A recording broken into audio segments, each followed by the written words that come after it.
우리가 인사청문회 결과 보고서를 채택하지를 못했습니다. 그리고 대통령을 임명하셨고 어떻게 보면 장관 임명 후에 첫 상임위 회의 자리입니다. 야당 인사청문회 과정에서 장관 후보자에 대한 여러 가지 검증을 통해서 적격하지 못하다고 생각했던 야당에 대해서 임명 후에 또 오늘 회의까지 어떤 양해나 절차도 저는 없었다고 생각이 됩니다. 시간이 길게 흘렀고 이제 또 사안이 있기 때문에 청문회는 청문회고 오늘 회의는 회의, 현안 보고는 현안 보고다. 그래서 아무 일 없었던 듯이 우리가 이렇게 회의를 하는 것이 괜찮은 것인지 좀 생각해 봅니다. 지나간 일을 딴지 걸자는 건 아니지만 그런 부분에 있어서 여야 간사간 혹은 또 위원장님께서 회의 주재하시기 전에 그런 문제에 대해서는 매끄럽게 정리하시는 것이 앞으로 있을 우리 청문회 또 문화를 위해서도 필요하다고 저는 생각이 됩니다. 이런 점에 있어서 위원장님 유념해 주시고 굉장히 그건 또 유감스럽습니다. 이제 청문회 할 때 흥분하다가 또 시간 지나면 또 이렇게 아무 일 없었던 것처럼 하는 것 여야 간에 이건 우리가 시정해야 될 일이다 이 말씀드리고요. 오늘 이제 상임위 개최와 관련해서도 민주당 의원님들의 요구가 있었던 걸로 잘 알고 있습니다. 어제 국회 정상화안에 대해서 한국당은 협의안에 대해서 인준을 받지 못했고 여러 가지 어려움을 겪고 있는데 외교 통일 둘 다 현안이 막중합니다. 늘 열려야 되는 상임위이죠. 그런데 이제 여당 의원님들의 요구로 또 성급하게 열렸습니다. 과연 외교 통일에 관해서 어떤 현안에 대해서 국회에 보고할 시급한 사항이 있는 것인지 더군다나 한국당 간사도 부재 중인 가운데 이렇게 좀 열렸습니다. 이런 부분에 대해서는 좀 더 국회 정상화의 페이스에 맞춰서 했으면 좋겠다는 말씀이고 그 다음에 늘 우리는 언제부턴가 외교부 장관, 통일부 장관 두 분이 같이 오시는데 뭐 연관이 될 수도 있지만 좀 더 심도 있는 우리 논의를 위해서는 분리하는 것도 필요하다. 통일부, 외교부 따로따로 해서 정말 우리가 초점을 맞출 수 있도록 하면 좋겠다는 말씀드립니다. 아까 좀 늦게 와서 이 시간에 네, 그래서 향후 의사일정 협의에 좀 이렇게 위원장님께서 고려해 주시기 바랍니다. 늦게 와서 이게 의사 진행 발언까지 송구합니다. 예, 통일부 장관님께서는 존경하는 정양석 의원님의 말씀을 깊이 유념하여 주시기 바랍니다. 저 또한 이 점을 감안하여 회의 진행에 만전을 기하도록 하겠습니다. 그럼 질의하여 주시기 바랍니다. 예, 통일부 장관님, 뭐 요즘 마음고생 많으시죠?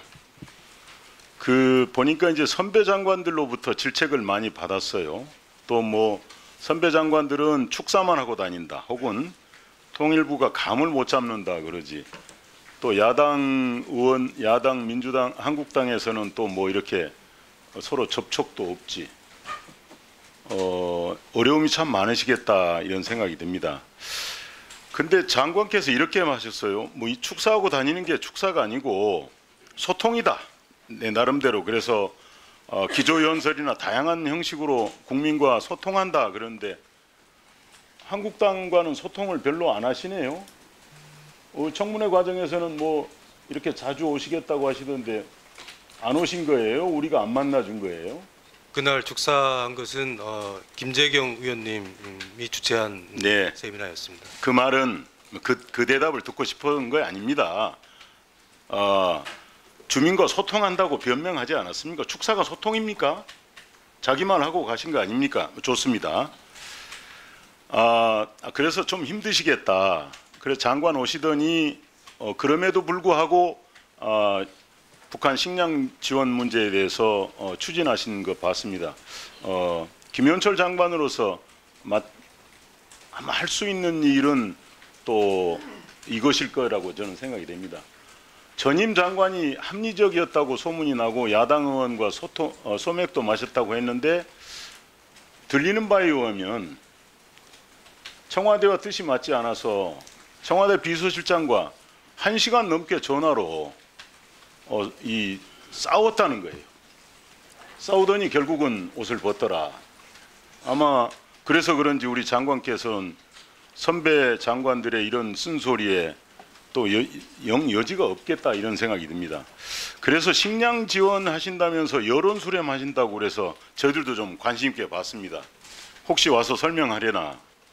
그런데 이제 민화협, 북민협, 종교인 평화회의, 그다음에 천주교 대주교, 그다음에 이제 불교 스님 딱 만나시고 결정하셨어요. 이거 안 오시더라고 이게. 그래서 이건 또 우리 장관님 스타일의 이게 의견 수렴이다. 좀 안타깝습니다. 이게 이제 청문회 과정에 그런 앙금이 있었겠지만 그래도 찾아와서 설명하고 문전박대를 당하더라도 또 이렇게 소통하는 모습이 없었다. 이런 부분에 대해서 뭐 이런 기회를 통해서 말씀드립니다. 쌀 5만 톤 지원 문제도 마찬가지입니다. 뭐 저희들은 쌀 인도적 지원 문제 그리고 배분 과정에서 투명성 문제 이런 부분들에 대해서 저희들 전혀 반대하지 않습니다. 그렇지만 이 쌀값에 대해서 남북협력기금 아직 의결이 안 된 거죠. 네, 절차에 그렇지 들어가 않습니까? 있습니다. 그러면 이런 부분마저 국회가 심사권을 가진 또 국회가 만들어준 협력기금을 집행하면서 장관은 장관식이에요. 먼저 발표하고 의결은 나중에 한다. 이게 결국은 이 기구에 대한 무시일 뿐만 아니라 국회에 대한 경시도 나는 들어있다고 이런 생각이 듭니다. 이런 부분에 대해서 통일부가 관행처럼 해왔지만 이런 부분들 앞으로 고쳐나가기를 바랍니다. 네, 노력하겠습니다. 그 외교부 장관 예. 이제 뭐 한 2년 지났다고 여러 가지 장관님에 관한 기사가 많이 뭐 나옵니다. 관심 있게 보고 있고 또 마음고생이 참 많으시다 이런 생각이 듭니다. 한일 관계 관련해서 이제 특히 이제 강제징용 피해자 문제 관련해서 최근에 외교부가 내놓은 소위 민간 기업들의 이제 출연금 문제에 대해서 저는 솔직히 좀 그래 좋은 방안이었을 수 있는데 시기적으로나 또 전달 그 방법으로나 이게 좀 맞지 않았다. 또 뭐 일본은 많이 심사숙고하지도 않고 바로 이게 거부를 했다. 이런 측면에서 좀 아쉽다. 근데 장관이 주도하신 거예요. 어떻습니까? 예. 그 강제징용 판결 이후의 한일 관계 관리에 있어서는 물론 외교부가 일선에서 관리를 하고 있습니다만 그 대책 알겠습니다. 마련은 범정부적으로 하고 있습니다. 네, 범정부적. 그래서 이제 저희들이 요즘 현안이 많이 돼서 관심 있게 보고 있습니다. 한일 문제는 외교부나 이 정권만의 독점 사항이 아닙니다. 잘못된 외교 문제 고치려면 많이 시간이 걸리고 저희들도 어떻게 참여할 수 있을까 고민해서 오죽하면 야당 의원들이 또 일본 국회를 방문하고 뭐 그런 일이 있었습니다만 우리가 지금 국제 무대에서 우리 입장이 참 궁하다.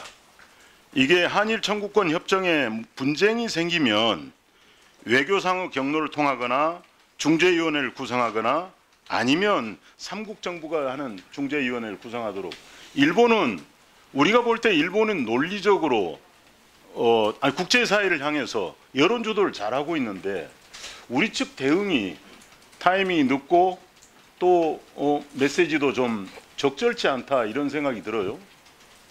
어떻습니까? 이게 일본의 이 안이 일본에 의해서 받아질 거라고 그렇게 생각했습니까?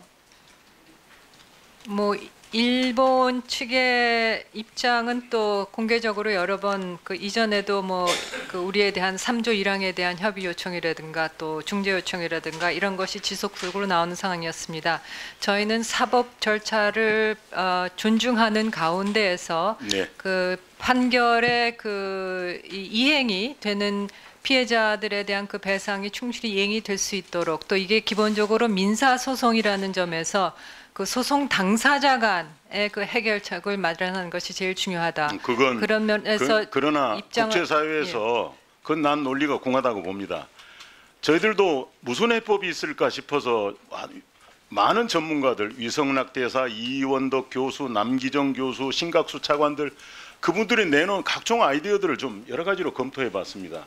그러나 외교부는 어떤 절차를 거쳤는지 이안을 내놨습니다. 좀 아쉬웠고 그런 부분에 있어서 예. 외교가 한일 간의 문제가 외교부만의 독점이 아닐 때에는 광범위하게 국회 의견도 수렴하는 그런 절차가 있었으면 좋았겠다는 생각이 듭니다. 강경화 장관님은 저는 기억합니다. 청문회에서 그 위안부 할머니를 상징하는 위안부 배지를 달고 청문회에 오신 분입니다. 당시 외교적으로 논란이 있을 수도 있었던 메시지였고 그리고 장관 되셨습니다.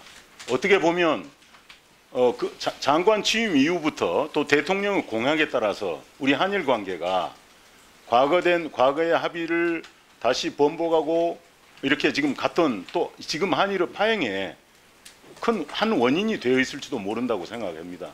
강 장관님 부탁드립니다. 임기가 얼마 안 남았다는 보도 있는데 결자해지의 심정으로 나는 강 장관께서 임기의 마지막으로 이 일본 문제 정말 국민들의 또 야당 여당이 어떻게 의견 수렴해서 잘 풀어주고 임기를 마쳤으면 좋겠다는 말씀입니다.